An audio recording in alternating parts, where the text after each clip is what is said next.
Mainly આપણે એક COOH સમૂહ આખો ક્રિયાશીલ સમૂહ જે પ્રક્રિયામાં ભાગ લેતો હોય તેવી પ્રક્રિયાઓ કઈ છે? તો શરૂઆત કરીએ COOH સમૂહને કારણે થતી પ્રક્રિયાઓ, જેમાં આપણે મુખ્યત્વે બે પ્રક્રિયાઓ જોવાની છે. એક પ્રક્રિયા જોશું કાર્બોક્સિલિક એસિડનું રિડક્શન અને બીજી પ્રક્રિયા જોવાનું છે ડીકાર્બોક્સિલેશન.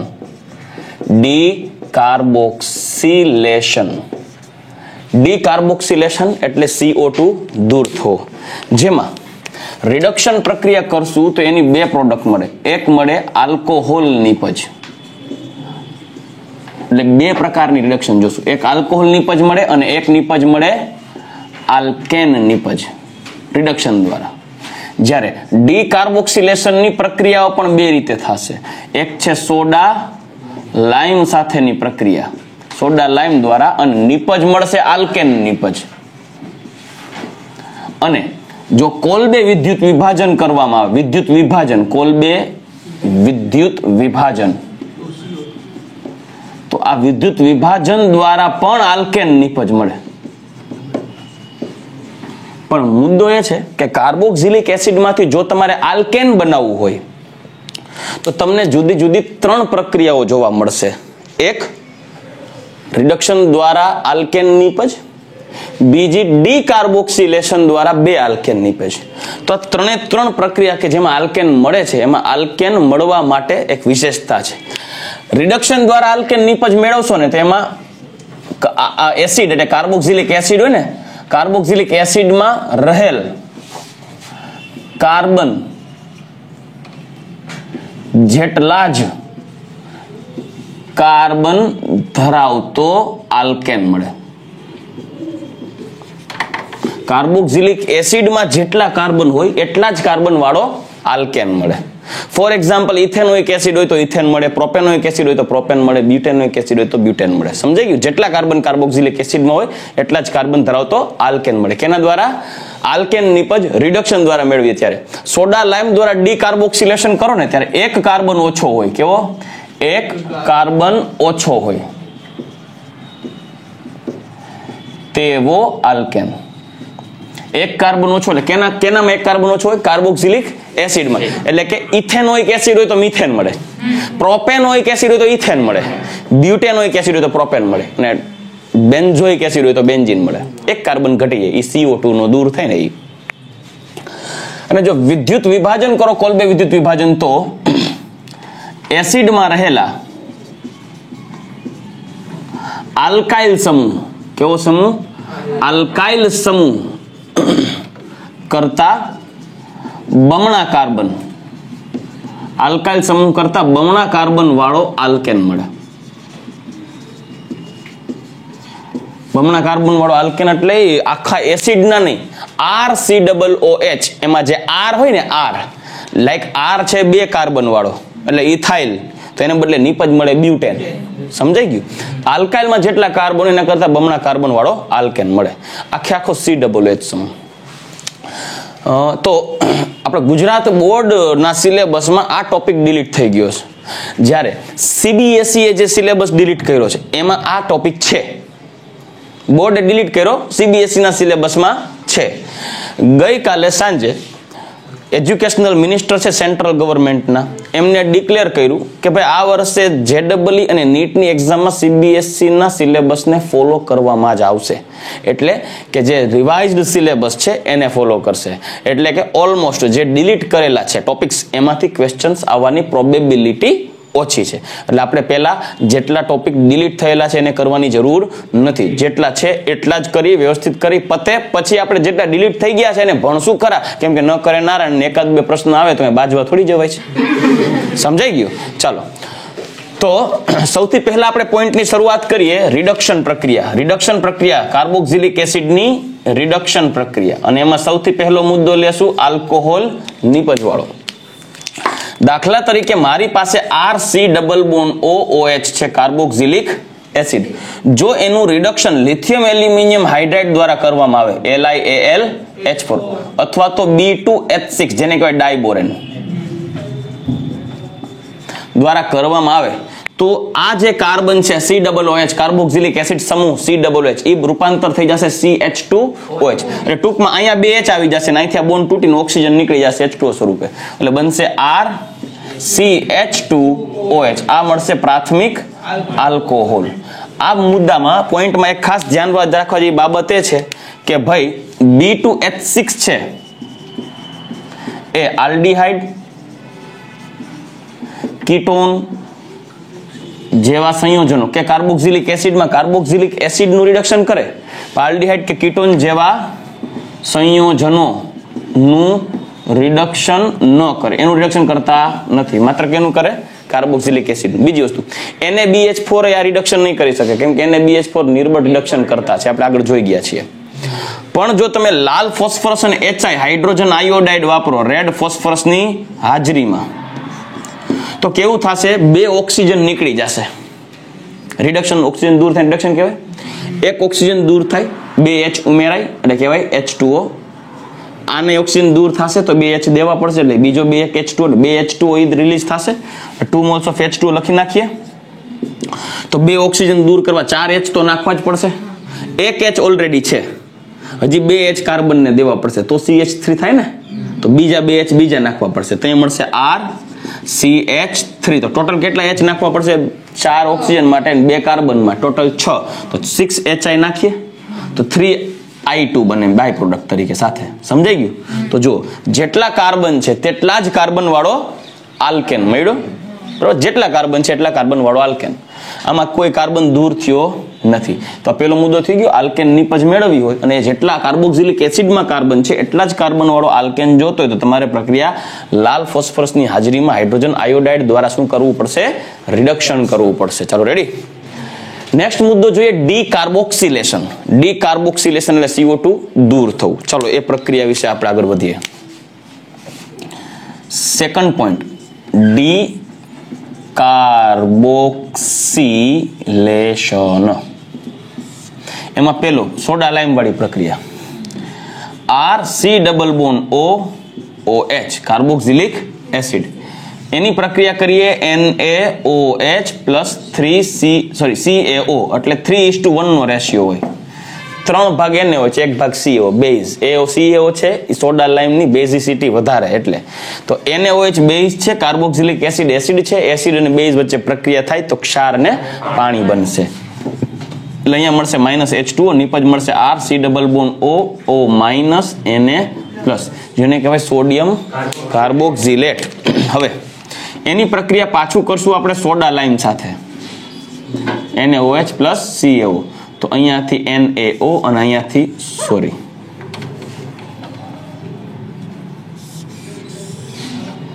એટલે Na2CO3 એટલે -Na2CO3 સોડિયમ કાર્બોનેટ દૂર થશે અને મળશે RH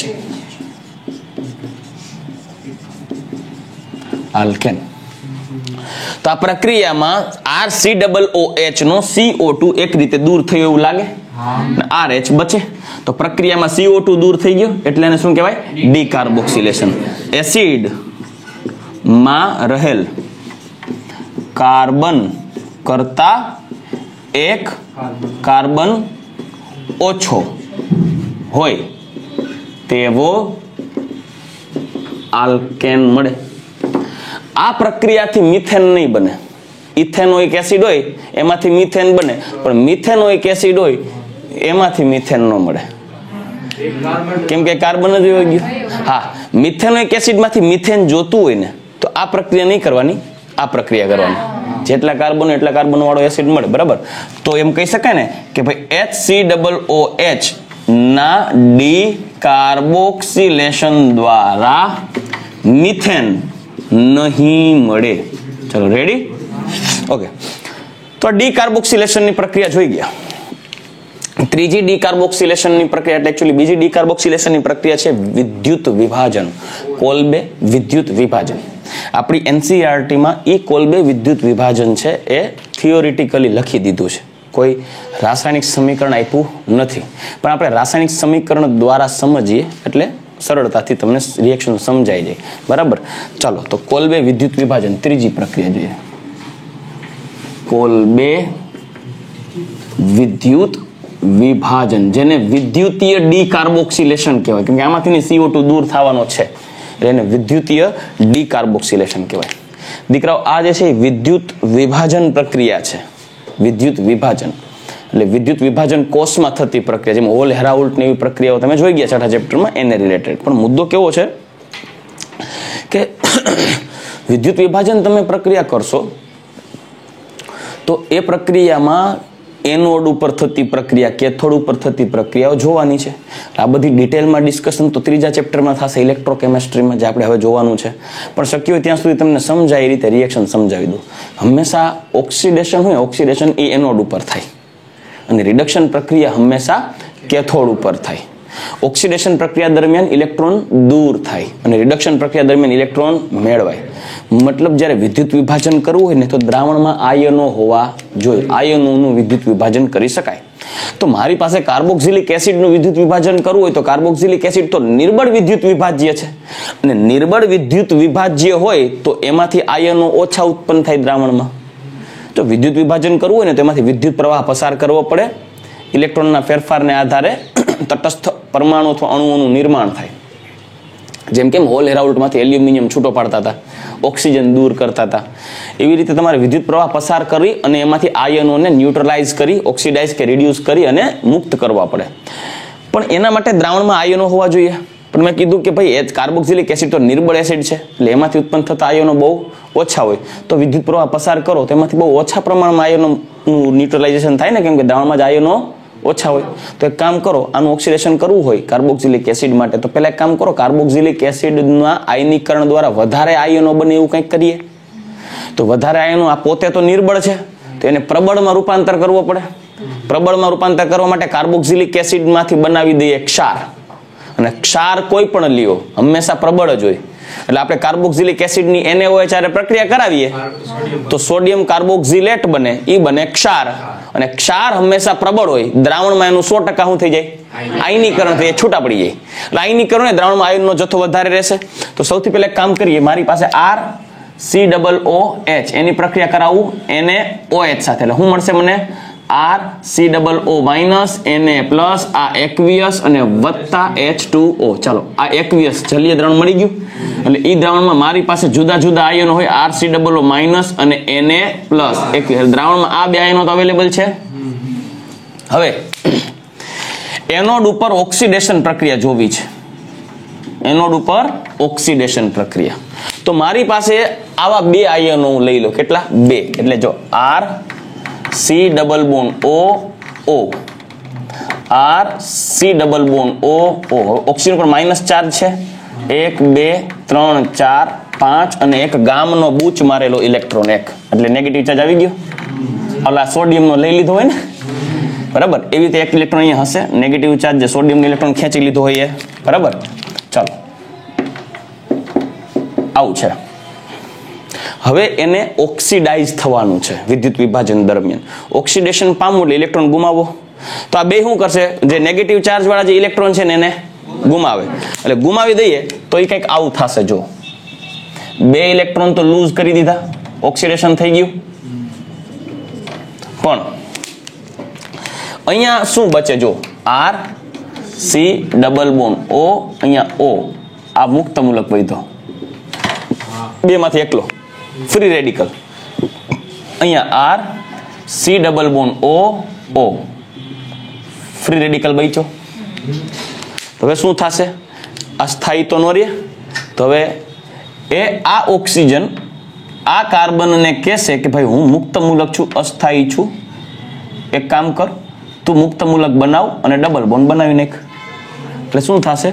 આ મુક્ત મૂલક સમવિભાજન પ્રેરે, અહીંયાથી બોન્ડ તોડે, અહીંયા એક મુક્ત મૂલક બને, અહીંયા એક મુક્ત મૂલક બનશે, અહીંયા બોન્ડ તૂટશે, અહીંયા મુક્ત મૂલક બનશે, અહીંયા મુક્ત મૂલક બનશે. તો આ સામ સામે જોડાઈ જાય તો આમાંથી નિપજ શું મળશે આપણને? 2 CO2. ચલો, 2 CO2 બનશે વત્તા સામ સામે આ બે જોડાઈ જાય R અને આ ઓક્સિડેશન થઈ ગઈ. આ પ્રક્રિયા ક્યાં થઈ? એનોડ ઉપર. તો બે ઇલેક્ટ્રોન મુક્ત થઈ. અહીંયા આપણે જોતું તો મળી ગયું, પણ પ્રક્રિયા પૂરી તો કરીએ. તો એ ઇલેક્ટ્રોન ક્યાં જાય? કેથોડ ઉપર. કેથોડ ઉપર ઇલેક્ટ્રોન ખેંચવા વાળા હશે તો તમને એમ થાય કે સોડિયમ ખેંચી જશે કે સોડિયમ પ્લસ છે, પણ ના, સોડિયમની હારે દ્રાવણમાં H+ એ હોય ને, H2O જલીય દ્રાવણ છે, તો બે ધન આયન રેડી બેઠા છે, એક Na+ અને એક H+. એટલે કેથોડ ઉપર જે પ્રક્રિયા જોઈએ એ કેથોડ ઉપર આપણને એમ થાય કે ભાઈ Na+ અવેલેબલ છે અને વત્તા બે ઇલેક્ટ્રોન છે, એ બે જોડાઈ જશે, એવું થાય ને. પણ રિયાલિટી એવી છે કે Na+ ના ભાગમાં હજી બે ઇલેક્ટ્રોન આવશે કે નહીં નક્કી નથી, કેમ કે દ્રાવણમાં H+ એ હોય, H2O ના H+. એટલે પ્રશ્ન થાય કે એ બે ઇલેક્ટ્રોન H+ લેશે કે Na+ લેશે. તો ત્યારે તમારે જોવું પડે રિડક્શન પોટેન્શિયલ, જે ઇલેક્ટ્રોકેમિસ્ટ્રીમાં આવે, રિડક્શન પોટેન્શિયલ. ત્યારે આપણે ડીપમાં ભણશું, પણ ચોખવટ કરી દઉં, જેની ઇલેક્ટ્રોન આકર્ષવાની વૃત્તિની તીવ્રતા વધારે હોય એનો રિડક્શન પોટેન્શિયલ ઊંચો હોય એવું કહેવાય. તો ટૂંકમાં જેનો રિડક્શન પોટેન્શિયલ ઊંચો હોય, એની ઇલેક્ટ્રોન આકર્ષવાની વૃત્તિ વધારે હોય. હવે હાઇડ્રોજનની ઇલેક્ટ્રોન આકર્ષવાની વૃત્તિ 0 તરીકે સ્વીકારેલી છે, એટલે હાઇડ્રોજનનું રિડક્શન પોટેન્શિયલ 0.0 વોલ્ટ છે. પણ સોડિયમ તો ધાતુ છે, એની ઇલેક્ટ્રોન આકર્ષવાની વૃત્તિ તો બહુ ઓછી હોય, ઉલટાની તો ગુમાવે, અને એની ઇલેક્ટ્રોન આકર્ષવાની વૃત્તિ સાવ ઓછી હોવાથી એનો રિડક્શન પોટેન્શિયલની વેલ્યુ -2.5 સમથિંગ છે વોલ્ટમાં. તો ક્યાં -2.5 અને ક્યાં 0? મોટું કોણ? 0 ઓક્સિજન ને, ઓક્સિજન, નાઇટ્રોજન ને ઓક્સિજન, હાઇડ્રોજન જ બોલ. હા તો બોલ. હા, એટલે હાઇડ્રોજન છે એ ઇલેક્ટ્રોનને આકર્ષવાની વૃત્તિ વધારે હોય કેના કરતા? સોડિયમ કરતા. એટલે સોડિયમ આયન કરતા હાઇડ્રોજન એ ઇલેક્ટ્રોનને પ્રબળતાથી આકર્ષે. એ હાઇડ્રોજન હોય ક્યાં? પાણીમાં ને. તો એનો મતલબ પ્રક્રિયામાં ખરેખર 2 મોલ પાણી ભાગ લેશે. હવે 2 મોલ પાણી હોય એમાં હોય 2H+, 2OH, આવું હોય કે નહીં? 2H+, 2OH-. આ 2H+ શું કરશે? ઇલેક્ટ્રોનને ખેંચી લેશે, એટલે નિપજ આપણને શું આપશે? H2 2NaOH. સમજાઈ ગયું કે નહીં? હવે એટલે 2 moles of NaOH. આ પ્રક્રિયા રિડક્શન થઈ ગઈ, ઇલેક્ટ્રોન ઉમેરાઈ ગયો, રિડક્શન પ્રક્રિયા. તો ઓવરઓલ પ્રક્રિયા આપણે જોઈએ ટોટલ રિએક્શન. તો ટોટલ રિએક્શન કંઈક આવી થશે, જો RCOO Na+ 2 મોલ, બરાબર. વિદ્યુત વિભાજન R 2CO2 પછી H2 અને 2 NaOH. ચાલો રેડી, નિપજ મળી ગઈ. જેમાં એનોડ ઉપર આ બે મળે, કેથોડ ઉપર NaOH અને H2 મળે. આ ભૂલવાનું નહીં. રેડી? આ થઈ ગઈ વિદ્યુત વિભાજન પ્રક્રિયા, કોલબે વિદ્યુત વિભાજન અથવા કોલબે ઇલેક્ટ્રોલિસિસ. આ પ્રક્રિયામાં એક ઉપનિપજ મળે, બાય પ્રોડક્ટ ઉપનિપજ.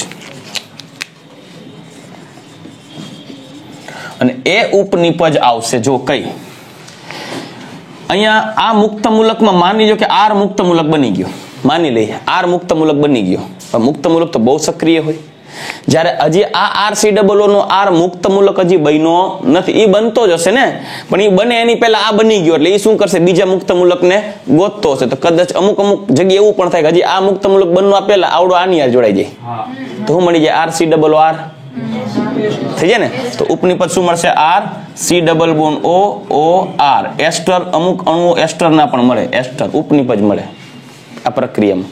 તો ચાલો, આ પ્રક્રિયા થઈ ગઈ કોલબે વિદ્યુત વિભાજન. તો હવે કાર્બોક્સિલિક એસિડમાં COOH સમૂહને કારણે થતી ચારેય પ્રક્રિયા જોઈ ગયા. તો હવે અમુક વધારાના જે આના આ જ પ્રક્રિયાઓને રિલેટેડ એક્ઝામ્પલ્સની ચર્ચા કરીએ અને એને કઈ પ્રોડક્ટ મળે એ કહેવાનું છે. રેડી?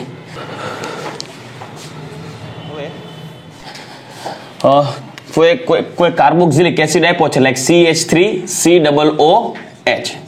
હવે એમનું આપણે એક કામ કરીએ, લિથિયમ એલ્યુમિનિયમ હાઇડ્રાઇડ વડે રિડક્શન કરીએ. પછી રેડ ફોસ્ફરસની પ્રેઝન્સમાં હાઇડ્રોજન આયોડાઇડ વડે રિડક્શન કરીએ, અથવા તો ડાયરેક્ટલી મેક્સિમમ એમાઉન્ટમાં સોડા લાઈમ નાખી દઈએ, NaOH પ્લસ CaO. ત્યારે શું નિપજ મળવી જોઈએ? અને એક વિદ્યુત વિભાજન દ્વારા કોલબે વિદ્યુત વિભાજન કરીએ ત્યારે શું મળે? બરાબર. તો આ પ્રક્રિયાની નિપજ કઈ મળશે? ઇથેનોઇક એસિડમાંથી ઇથેનોલ. સરસ. CH3CH2OH. અહીંયાથી ઇથેન CH3 CH3 જો જેટલા કાર્બન છે એટલા જ કાર્બન વાળો એસિડ મળ્યો અહીંયા મિથેન CH4 -Na2CO3 મળે અહીંયા ઇથેન પછી 2H2O અને 3I2 અહીંયા શું કરવું અહીંથી બોન્ડ તોડી નાખવાનો એટલે ઇથેન મળે પછી ઓલી પ્રોડક્ટ તો ફિક્સ હોય એક H2 બે CO2 અને બે NaOH ચાલો રેડી ઇન કેસ માની લો કે મારી પાસે બેન્ઝોઇક એસિડ હોય એની LiAlH4 સાથે પ્રક્રિયા રેડ ફોસ્ફરસ હાઇડ્રોજન આયોડાઇડ સાથે પ્રક્રિયા અને ડી કાર્બોક્સિલેશન ની પ્રક્રિયા કરીએ NaOH વત્તા CaO તો શું મળશે પહેલામાં ફિનોલ નો મળે ભાઈ બેન્ઝાઇલ આલ્કોહોલ મળે બેન્ઝાઇલ આલ્કોહોલ CH2OH બીજામાં મળશે ટોલ્યુઇન CH3 મળશે ને અને ત્રીજામાં મળશે બેન્ઝીન જો છે આલ્કોહોલ આમાં જેટલા કાર્બન છે એટલા કાર્બન વાળો આલ્કેન એટલે કે આલ્કેન કે હાઇડ્રોકાર્બન જ્યારે અહીંયા એક કાર્બન ઓછો એવો હાઇડ્રોકાર્બન ચલો એક એક્ઝામ્પલ લઈએ CH3 single bond CCH3H single bond COOH red phosphorus plus HI શું મળશે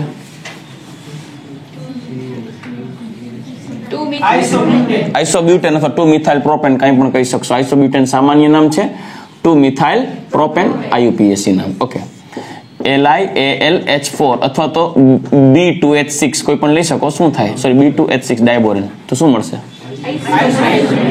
આઇસોબ્યુટાઇલ આલ્કોહોલ અથવા બરાબર આઇસોબ્યુટાઇલ આલ્કોહોલ 2 મિથાઇલ પ્રોપેન 1 ઓલ અહીંયા કોલ બે વિદ્યુત વિભાજન લઈએ તો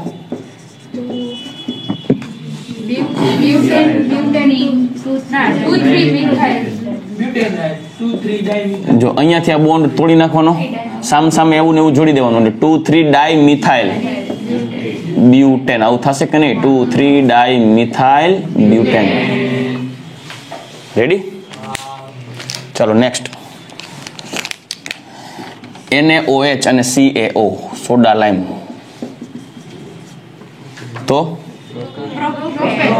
CH3 CH અહીંયા રહેશે CO2 નીકળી જશે તો CH3 જ રહે ને ખાલી બરાબર આ ખાસ ધ્યાન રાખજો આમાં એમ થાય સર આમાં તો આ CH3 હામું થઈ ગયું આ કાનો લેખો ઈ તો લેખું જ સમજાઈ ઓકે નેક્સ્ટ રિએક્શન જોઈએ COO કાર્બોક્સિલિક એસિડમાં રહેલા આલ્ફા હાઇડ્રોજનના વિસ્થાપન દ્વારા થતી પ્રક્રિયા નેક્સ્ટ રિએક્શન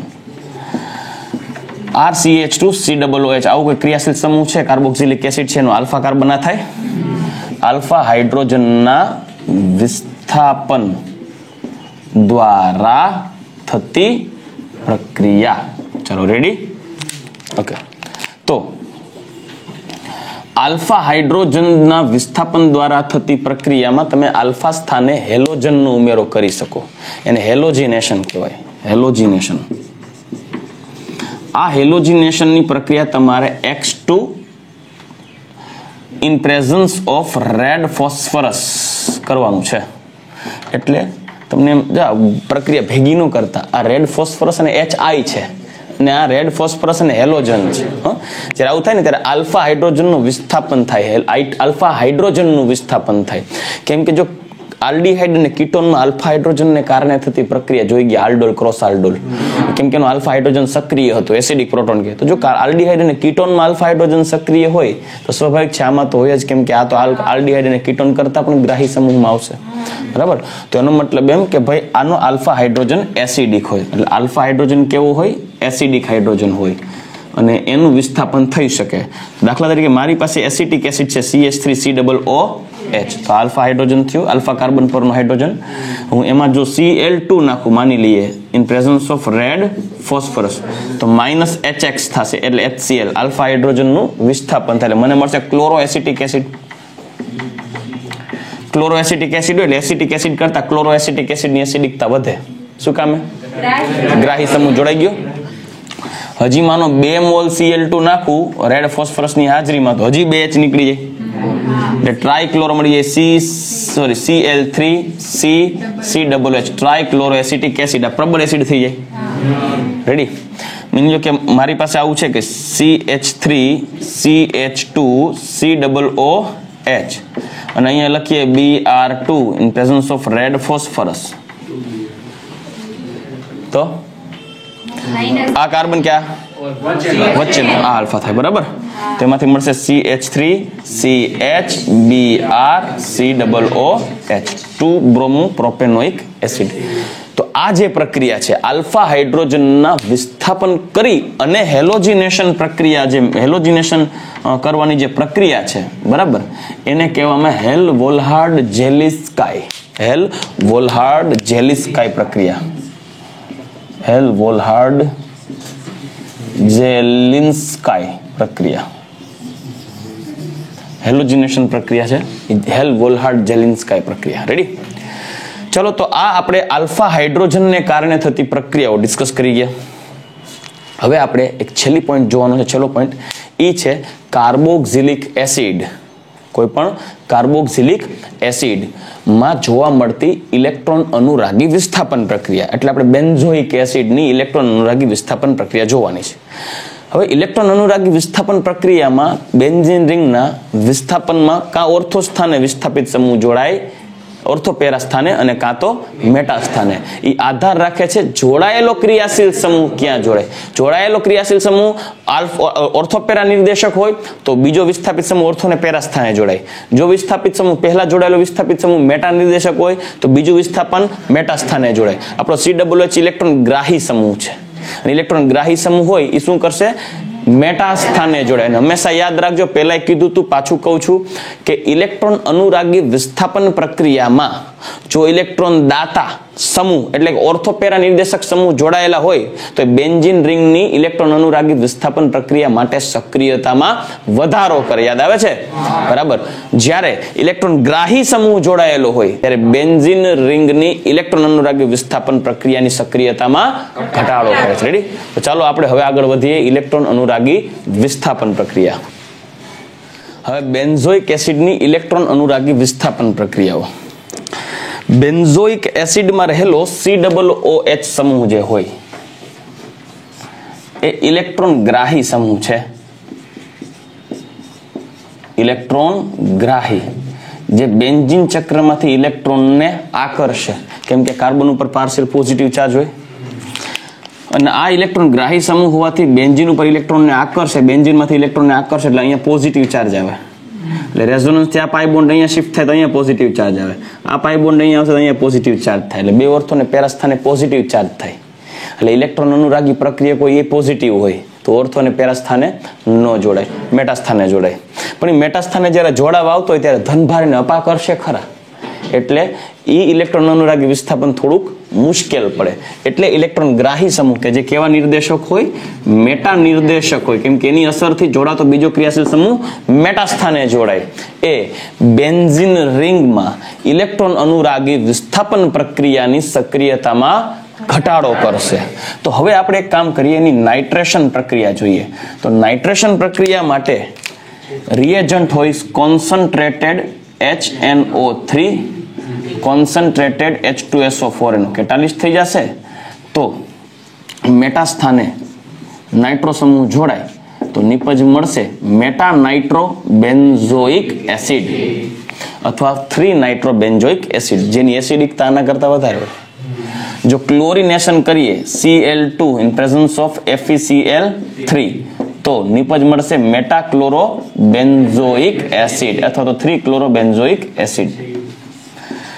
જો કોન્સન્ટ્રેટેડ H2SO4 દ્વારા સલ્ફોનેશન કરીએ તો મેટા સ્થાને SO3H સમૂહ જોડાય meta sulphonyl benzoic acid.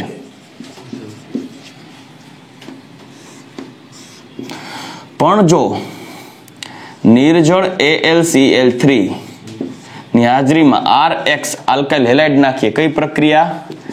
FC alkylation, તો નિપજ મળશે નહીં. મતલબ એ મુદ્દો થયો કે ભાઈ ફ્રીડલ ક્રાફ્ટ આલ્કાઇલેશન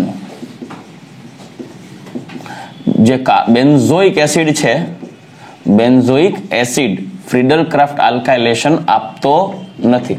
એટલે ફ્રીડલ ક્રાફ્ટ કોઈ પણ પ્રક્રિયા ન આપે એવું જરૂર નથી કે આલ્કાઇલેશન એસાઇલેશન ન આપે. ફ્રીડલ ક્રાફ્ટ એસાઇલેશન આવે એ નહીં આપે. કેમ? કારણ કે બેન્ઝોઇક એસિડ માં રહેલો C ડબલ બોન્ડ OH માં ઓક્સિજન ઉપર અબંધકારક ઇલેક્ટ્રોન યુગ્મ હોય અને આ પ્રક્રિયામાં વપરાતો ઉદ્દીપક કોણ હોય? AlCl3 નિર્જળ. અને આ હોય લુઈસ એસિડ ઇલેક્ટ્રોન ગ્રાહી હોય. એટલે એ શું કરશે? જે કાર્બોનિલના ઓક્સિજન ઉપર રહેલા જે અબંધકારક ઇલેક્ટ્રોન યુગ્મ હોય ને એને પોતાની તરફ આકર્ષે. એટલે AlCl3 અહીંયા જોડાઈ જાય એટલે અહીંયા પ્લસ ચાર્જ ઉત્પન્ન થાય. B પ્લસ ચાર્જને કારણે આ પાઈ બોન્ડ આમ ખેંચાય એટલે કાર્બન ઉપર પ્લસ ચાર્જ ઉત્પન્ન થાય. એટલે કાર્બન તાકાતથી બેન્ઝીનના ઇલેક્ટ્રોન ખેંચી લે. જેમ તાકાતથી ઇલેક્ટ્રોન ખેંચાય એમ અહીંયા તાકાતવાળા પોઝિટિવ ચાર્જ બને. જેમ પ્રબળ પોઝિટિવ ચાર્જ બને એમ ઓલો ઇલેક્ટ્રોફાઇલ ફરકે નહીં. બહુ ધનભાર મોટો થઈ ગયો, આપણું કામ નહીં, ત્યાં રિસ્ક ન લેવાય. એટલે ઇલેક્ટ્રોન અનુરાગી પ્રક્રિયકાની નજીક આવશે નહીં. એટલે કહી શકાય ને કે AlCl3 લુઈસ એસિડ હોવાથી એ ફ્રીડલ ક્રાફ્ટ આલ્કાઇલેશન પ્રક્રિયામાં ઉદ્દીપક તરીકે વર્તે. પરંતુ બેન્ઝોઇક એસિડનું ફ્રીડલ ક્રાફ્ટ આલ્કાઇલેશન કરવા જઈએ તો લુઈસ એસિડ તરીકે વર્તતો AlCl3 ઉદ્દીપક તરીકે વર્તવાને બદલે પોતે પ્રક્રિયામાં ભાગ લઈ લેશે, જેથી પ્રક્રિયાની ઇલેક્ટ્રોન અનુરાગી વિસ્થાપન પ્રક્રિયાની સક્રિયતા ઘટાડી દેશે. આથી બેન્ઝોઇક એસિડની ફ્રીડલ ક્રાફ્ટ આલ્કાઇલેશન પ્રક્રિયા થતી નથી. રેડી? તો ચાલો દીકરો, અત્યારે આપણે કાર્બોક્સિલિક એસિડની બધી જ રાસાયણિક પ્રક્રિયાઓ પૂરી કરી ગયા. એના ઉપયોગિતાની વાત કરીએ તો કાર્બોક્સિલિક એસિડ ખાદ્ય પદાર્થમાં, રાસાયણિક ઉદ્યોગોમાં પ્રારંભિક પ્રક્રિયક તરીકે અને નાયલોન 6 કે PHBV જેવા પોલિમર્સની બનાવટમાં પણ યુઝ કરી શકાય. જેમ કે એસિટિક એસિડ છે, વિનેગાર, એ ખાદ્ય પદાર્થ તરીકે ખટાશ ઉત્પન્ન કરવા માટે અથાણામાં ને એમાં વપરાય. સોડિયમ બેન્ઝોએટ છે એ ખાદ્ય પદાર્થ પરિરક્ષક એટલે કે એને પ્રિઝર્વેટિવ જેને કહેવાય, જે આપણે ઓલમોસ્ટ જે બજારમાંથી મળતા જ્યુસના પેકેટ આવે ને, જ્યુસના જે ટ્રોપિકાના કહેવાય જ્યુસ આવે, તમે ગમે ત્યારે એ તમે ખોલીને પીઓ તમને તાજું હોય એવું જ લાગે. એનું મેઇન રીઝન છે એની અંદર સોડિયમ બેન્ઝોએટ જેવા પ્રિઝર્વેટિવ્સ એડ કરેલા હોય કે જે 6 મહિના સુધી એને લગભગ કંઈ થવા દે નહીં. તો એ પ્રિઝર્વેટિવ તરીકે યુઝ થઈ શકાય. બીજી વસ્તુ, અમુક કાર્બોક્સિલિક એસિડ સંયોજનો છે લાઈક બેન્ઝોઇક એસિડ છે, એ યુરિનરી ઇન્ફેક્શન માટે વપરાતા ઔષધોની બનાવટમાં પણ યુઝ થઈ શકે. અને બીજી વસ્તુ, એડિપિક એસિડ યાદ હોય તો નાયલોન 6 ની બનાવટ માટે વપરાય. એડિપિક એસિડ અને હેક્ઝામિથિલિન ડાયએમાઇન બે વચ્ચે સંઘનન પોલિમરાઇઝેશન થી નાયલોન 6 બને. તો એડિપિક એસિડ નાયલોન 6 ની બનાવટમાં, એમિનો કેપ્રોઇક એસિડ છે નાયલોન 6 ની બનાવટમાં, PHBV યાદ કરો, બ્યુટેરિક એસિડ અને વેલેરિક એસિડ એ PHBV જેવા બાયોડિગ્રેડેબલ પોલિમરોની બનાવટમાં યુઝ થઈ શકે. એટલે કે વ્યવહારિક જીવનમાં કાર્બોક્સિલિક એસિડ ઘણો ઉપયોગી છે. તો ચાલો આપણે ચેપ્ટર પૂરું કરીએ. હવે નેક્સ્ટ ચેપ્ટર ચાલુ કરશું, ચેપ્ટર નંબર 13, નાઇટ્રોજન યુક્ત સંયોજનો. રેડી? ઓકે.